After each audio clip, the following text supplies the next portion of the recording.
Hello all, welcome to my channel.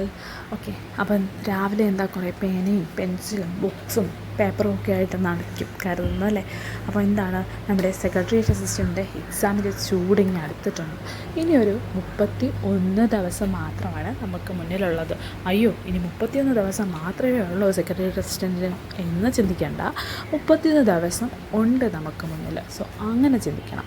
Okay, അപ്പോൾ നമ്മളെന്താണ് ഈ പറയും പോലെ ഹാർഡ് വർക്ക് എന്ന് പറയുന്ന ഒരു സാധനം ഇനി നമ്മുടെ ഈ ഒരു സംഭവത്തിൽ വർക്കൗട്ടാകില്ല. ഈ ഒരു എക്സാമിന് വേണ്ടിയിട്ട് ഹാർഡ് വർക്ക് എന്ന് പറയുന്നൊരു സാധനം ഇനി ഒരിക്കലും യാതൊരു കാരണവശാലും വർക്കൗട്ടാവില്ല. അപ്പോൾ നമുക്ക് എന്താണ് വേണ്ടുന്നത്? നമ്മുടെ സ്മാർട്ട് വർക്കാണ് വേണ്ടുന്നത്. അപ്പം സ്മാർട്ട് വർക്ക് എങ്ങനെ ചെയ്യാൻ പറ്റും? സ്മാർട്ട് വർക്ക് ഈസി ആയിട്ട് നമുക്ക് എങ്ങനെ ചെയ്യാൻ പറ്റും? ക്രാക്ക് ചെയ്യാൻ പറ്റുന്ന രീതിയിൽ പഠിക്കുന്നതാണ് എന്ന് പറയുന്നത് സ്മാർട്ട് വർക്ക് എന്ന് പറയുന്നത് അല്ലേ.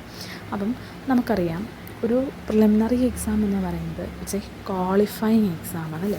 പ്രിലിമിനറി എക്സാം എല്ലാവർക്കും അറിയാവുന്നതുപോലെ ഒരു സംഭവമാണ്, ക്വാളിഫയിങ് എക്സാമാണ്. ഈ എക്സാമിന് മാർക്ക് വാങ്ങിച്ചത് കൊണ്ട് നമ്മൾ റാങ്ക് ലിസ്റ്റിൽ മുന്നിലോ പിന്നിലോ ഒന്നും ആകാൻ പോകുന്നില്ല.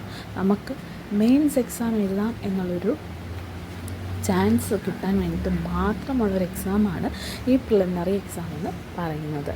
ഓക്കെ, അപ്പോൾ നമുക്ക് എങ്ങനെ അത് എളുപ്പത്തിലും വളരെ ഈസി ആയിട്ടും എങ്ങനെ ക്രാക്ക് ചെയ്യാം എന്നുള്ളൊരു കൺസേൺ നമ്മുടെ മൈൻഡിൽ എന്ത് ചെയ്യുക, നമ്മൾ ഡെവലപ്പ് ചെയ്യുക. 31 ദിവസം നമുക്ക് ഇനഫാണ്, നമുക്ക് ധാരാളമാണ് എന്നൊരു കൺസേൺ, അല്ലെങ്കിൽ ആ ഒരു ചിന്ത നമ്മുടെ ബ്രെയിനിലേക്ക് അല്ലെങ്കിൽ നമ്മുടെ മൈൻഡിലേക്ക് നമ്മൾ എന്ത് ചെയ്യുക, എടുക്കുക. അത് മാത്രം എടുക്കുക.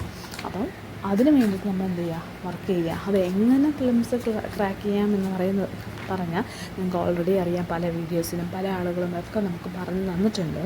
എന്താണ്, ഇംഗ്ലീഷ്, മാത്സ്, മലയാളം എന്നിങ്ങനെ ഇത്രയും സബ്ജക്റ്റുകൾ നമ്മൾ എന്ത് ചെയ്യുക, ക്ലിയർ കട്ടായിട്ട് പഠിക്കുക. അതിൻ്റെ പ്രീവിയസ് ക്വസ്റ്റ്യൻസും കാര്യങ്ങളൊക്കെ നമ്മൾ എന്ത് ചെയ്യുക, അറ്റൻഡ് ചെയ്യുക. നമ്മളത് പഠിക്കുക. അതിന് വേണ്ടി മാർക്ക് മാക്സിമം സ്കോർ ചെയ്യാനായിട്ട് നോക്കുക. അത് ഒരു സ്റ്റെപ്പ്. രണ്ടാമത്തെ സ്റ്റെപ്പ് എന്ന് പറഞ്ഞാൽ, നമുക്ക് ഈ വാസ്റ്റായിട്ടുള്ള ഈ സിലബസ് ഫുള്ളും നമുക്ക് GK പഠിച്ചെടുക്കാനായിട്ട് പറ്റില്ല. എല്ലാവർക്കും അവരവരുടെ ടേസ്റ്റിനനുസരിച്ച് അവരവരുടേതായിട്ടുള്ള ഇഷ്ട വിഷയങ്ങളുണ്ടായിരിക്കും അല്ലേ. ഫോർ എക്സാമ്പിൾ, എനിക്ക് കോൺസ്റ്റിറ്റ്യൂഷൻ ഇഷ്ടമാണ്. അപ്പോൾ എന്താണ്, എനിക്ക് കോൺസ്റ്റിറ്റ്യൂഷൻ ഫുള്ള് കംപ്ലീറ്റ് ചെയ്യാൻ പറ്റും. കാര്യം എന്താണ്, എൻ്റെ ഇഷ്ടമായിട്ടുള്ള വിഷയമാണ്. അതുകൊണ്ട് എനിക്ക് എന്ത് ചെയ്യാൻ പറ്റും, ആ ഒരു കോൺസ്റ്റിറ്റ്യൂഷൻ നോക്കുമ്പോൾ ഒരു ചെറിയൊരു പോർഷനാണ്, ഒത്തിരി ചെറുതൊന്നുമല്ല എന്നാൽ ഒത്തിരി വലുതല്ലാത്തൊരു പോർഷൻ കോൺസ്റ്റിറ്റ്യൂഷൻ. അതുപോലെ കമ്പ്യൂട്ടർ എന്ന് പറയുന്ന ഒരു പോർഷൻ നമുക്ക് എന്ത് ചെയ്യാൻ പറ്റും, ചെറിയൊരു ടോപ്പിക്കാണ്. അത് നമുക്ക് കംപ്ലീറ്റ് ചെയ്യാൻ പറ്റും. ചെറുതൊന്നല്ല, നമുക്ക് ഇഷ്ടമുള്ള വിഷയങ്ങളാകുമ്പം അത് എത്ര വലുതാണെങ്കിൽ തന്നെയും നമുക്ക് എന്ത് ചെയ്യാൻ പറ്റും, മാക്സിമം അതിന് നമുക്ക് എന്ത് ചെയ്യാൻ പറ്റും, സ്കോർ ചെയ്ത് നമുക്ക് എന്ത് ചെയ്യാൻ പറ്റും, നമുക്കത് കംപ്ലീറ്റ് ചെയ്യാനായിട്ട് പറ്റും. അപ്പം ഫസ്റ്റ് പ്രയോറിറ്റി നമ്മൾ ഡെയിലി ഇംഗ്ലീഷിനും മാത്സിനും മലയാളത്തിനും കൊടുക്കുക. സെക്കൻഡ് പ്രയോറിറ്റി നമ്മുടെ ഇഷ്ട വിഷയങ്ങൾ ഏതാണോ അത് നമ്മൾ ഈ പ്രിലിമിനറി എക്സാം ക്രാക്ക് ചെയ്യാനായിട്ടുള്ള ഒരു കട്ട് ഓഫ് മാർക്ക് ഏകദേശം എല്ലാവർക്കും ഒരു ധാരണയുണ്ടല്ലോ, ഒരു 70-നുള്ളിൽ സ്കോർ ചെയ്യാനായിട്ട് നോക്കുക. അപ്പം മാക്സിമം സ്കോറിങ് നമ്മുടെ ഇംഗ്ലീഷ്, മാത്സ്, മലയാളം എന്നീ സബ്ജക്റ്റിനകത്തു നിന്ന് തന്നെ നമുക്ക് 50 മാർക്ക് നേടാനായിട്ട് സാധിക്കും. ബാക്കിയുള്ള ഈ ഒരു 20 മാർക്ക്, 20 അല്ലെങ്കിൽ 30 മാർക്ക് ആയിക്കൊള്ളട്ടെ, അത് നമ്മൾ എന്ത് ചെയ്യുക, ഇതിനകത്തുനിന്ന് എടുക്കാനായിട്ട് ശ്രമിക്കുക. ആ ഒരു ടൈമിൽ തന്നെ അത്രയും സംഭവങ്ങൾ നമ്മൾ പഠിക്കുമ്പം തന്നെ നമുക്ക് എന്ത് ചെയ്യാൻ പറ്റും, ഈ ഒരു പ്രിലിമിനറി എക്സാം നമുക്ക് ക്രാക്ക് ചെയ്യാനും നമ്മൾ മെയിൻസ് എക്സാം എഴുതാനായിട്ട് ക്വാളിഫൈഡ് ആയിട്ട് വരികയും ചെയ്യും. അപ്പം അതിന് വേണ്ടിയിട്ട് ഒരു എഫേർട്ട് ഇടുക എന്നും ഞാൻ അതിൻ്റെ ക്ലാസ്സസും കാര്യങ്ങളൊക്കെ ഇടാമെന്ന് കരുതി. സാഹചര്യങ്ങളോ സമയമോ ഒന്നും അതിന് എനിക്ക് സ്യൂട്ടാവാത്തത് കൊണ്ടും എനിക്കത് അത് മീൻസ് ഒരു കണ്ടിന്യൂവേഷൻ കിട്ടില്ല എന്ന് എനിക്ക് തന്നെ ബോധ്യമുള്ളത് കൊണ്ടുമാണ് ഞാനത് ചെയ്യാത്തത്. പക്ഷേ ഇത് ഞാനൊരു 31 ദിവസം കണ്ടിന്യൂസ് ആയിട്ട് ഫോളോ ചെയ്യാനായിട്ട് ശ്രമിക്കാൻ ആഗ്രഹിക്കുന്നൊരു കാര്യമാണ്. ശ്രമിക്കാൻ ആഗ്രഹിക്കുന്നതല്ല, നടത്തും എന്ന ഉറച്ച തീരുമാനത്തിൽ ഇറങ്ങിയിരിക്കുകയാണ്. അപ്പം എന്നോടൊപ്പം ഈ ഒരു ദിവസം ഇന്നു മുതൽ തുടങ്ങാൻ ആഗ്രഹിക്കുന്നവരുണ്ടെന്നുണ്ടെങ്കിൽ നമുക്ക് തുടങ്ങാം, നമുക്ക് നോക്കാം. ഈ പറയുന്ന സ്ട്രാറ്റജി വഴി പോയാൽ നമുക്കത് നേടാൻ സാധിക്കുമോ ഇല്ലയെന്ന് നമുക്ക് നോക്കാമല്ലോ. അപ്പം നമുക്ക് ജസ്റ്റ് ഒന്ന് ട്രൈ ചെയ്ത് നോക്കാം. നമ്മൾ ശ്രമിക്കാത്തത് കൊണ്ട് നമുക്ക് കിട്ടിയില്ല എന്നുള്ളൊരു വിഷമവും വേണ്ട. ചിലപ്പം ലാസ്റ്റ് ചാൻസ് ഉള്ളവരുണ്ടായിരിക്കാം. ഈ ഒരു എക്സാം ഡിഗ്രി ലെവലിൽ ഈ ഒരു ടൈം കഴിഞ്ഞ് കഴിഞ്ഞാൽ ഇനിയിപ്പോൾ ഒരു 3 വർഷം അല്ലെങ്കിൽ 4 വർഷം കഴിഞ്ഞിട്ടായിരിക്കാം ഈ സെക്രട്ടേറിയറ്റ് അസിസ്റ്റൻറ്റിൻ്റെ എക്സാം ഇനി അടുത്തൊരു നോട്ടിഫിക്കേഷൻ വരിക. ആ ഒരു ടൈമിൽ ഏജ് ഓവറാകുന്നവരൊത്തിരി ധാരാളം ഉണ്ടായിരിക്കും. അപ്പോൾ ഈ ഒരു ടൈമിന് കിട്ടിയ ഒരു അവസരം മാക്സിമം യൂട്ടിലൈസ് ചെയ്യുക. നാളത്തേക്കില്ലെന്ന് പറഞ്ഞുകൊണ്ട് മാറ്റി വയ്ക്കുന്നതിനേക്കാൾ നല്ലത് യൂസ് ചെയ്യുക. പിന്നെ ഇപ്പം നമ്മൾ പഠിക്കുന്ന ഇംഗ്ലീഷും മാത്സും മലയാളവും നമ്മൾ ഏത് സബ്ജക്റ്റ് നമ്മൾ പഠിക്കുന്നു അതൊക്കെ നമുക്ക് നമ്മുടെ മെയിൻസ് എക്സാമിനും യൂസ്ഫുള്ളായിട്ട് നമുക്ക് വരും. അപ്പോൾ അതിൽ കുറച്ച് നമുക്ക് എന്ത് ചെയ്താലും മതി, മെയിൻസ് എക്സാമിന് പഠിച്ചാലും മതി. അപ്പം അതിന് വേണ്ടിയിട്ട് മാക്സിമം എല്ലാവരും എന്ത് ചെയ്യുക, എഫേർട്ട് ഇടുക, പഠിക്കുക.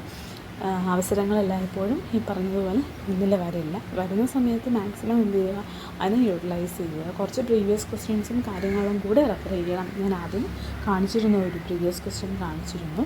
ആ പ്രീവിയസ് ക്വസ്റ്റ്യൻസും കാര്യങ്ങളും പ്രീവിയസ് ക്വസ്റ്റ്യനകത്ത് ചെയ്യേണ്ടത് എന്താണെന്ന് വെച്ചാൽ ഈ മാത്സും ഇംഗ്ലീഷും മലയാളമൊക്കെ നമുക്ക് ആ ഒരു ക്വസ്റ്റ്യൻ നമുക്ക് ആ ഒരു ചെയ്യാനുള്ള ആ ഒരു എബിലിറ്റി ഉണ്ടെന്ന് വരുമ്പോഴത്തേക്ക് നമുക്ക് എന്ത് ചെയ്യാൻ പറ്റും, അത് നമുക്ക് ചെയ്ത് പോകാൻ പറ്റും. അതൊക്കെ മാക്സിമം പ്രീവിയസ് ക്വസ്റ്റ്യൻ പേപ്പേഴ്സൊക്കെ കിട്ടുന്നിടത്ത് നിന്ന് വാങ്ങി വർക്കൗട്ട് ചെയ്യുക. ഇഷ്ടംപോലെ സോഴ്സസ് ഉണ്ട്. അപ്പോൾ എന്തായാലും അതിനകത്ത് നമുക്ക് പ്രീവിയസ് ക്വസ്റ്റ്യൻസ് ഒക്കെ എടുത്ത് വർക്കൗട്ട് ചെയ്യാനായിട്ട് നോക്കുക.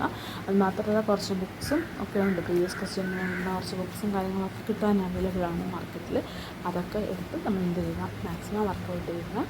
ഈ ഒരു 31 ദിവസം നല്ല രീതിക്ക് യൂസ്ഫുൾ ചെയ്യുക.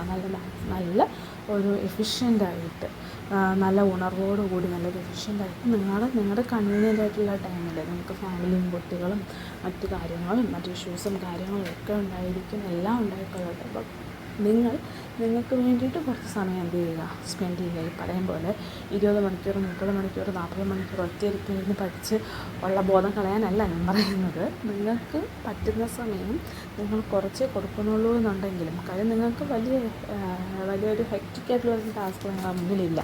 നിങ്ങൾക്ക് ആകെപ്പാടെ കംപ്ലീറ്റ് ചെയ്യേണ്ടതെന്ന് എത്രയേ ഉള്ളൂ, ഈ ഇംഗ്ലീഷും മാത്സും മലയാളം ഫുള്ള് കംപ്ലീറ്റ് ചെയ്യുക. പിന്നെ നിങ്ങൾക്ക് ഇഷ്ടമുള്ള, നിങ്ങൾ ആസ്വദിച്ച് പഠിക്കുന്ന, നിങ്ങൾ ഇഷ്ടപ്പെട്ട മനസ്സ് അറിഞ്ഞ് പഠിക്കുന്ന കുറച്ച് സബ്ജക്റ്റ് ഉണ്ടല്ലോ, ഈ സബ്ജക്ട്സും കൂടെ ഒന്ന് കവർ ചെയ്യുക. എന്നിട്ട് നിങ്ങൾ എന്ത് ചെയ്യുക, നിങ്ങൾ എക്സാം അറ്റൻഡ് ചെയ്യാൻ പോവുക. നല്ല ഫ്രീ ആയിട്ട് നല്ല കൂൾ ഓഫ് മൈൻഡിൽ നിന്ന് എക്സാം അറ്റൻഡ് ചെയ്യാൻ പോവുക. എന്നിട്ട് നമുക്ക് എന്ത് ചെയ്യാം, പ്രിലിമിനറി ലിസ്റ്റിൽ ഇടം നേടാം. അപ്പോൾ എല്ലാവർക്കും അതിന് സാധിക്കട്ടെ എന്ന് ആശംസിക്കുന്നു. അതിനൊപ്പം തന്നെ പ്രാർത്ഥിക്കുകയും ചെയ്യുന്നു. എന്നോടൊപ്പം തുടരുന്നവരുണ്ടെന്നുണ്ടെങ്കിൽ ജോയിൻ ചെയ്തോളൂ, സബ്സ്ക്രൈബ് ചെയ്തോളൂ.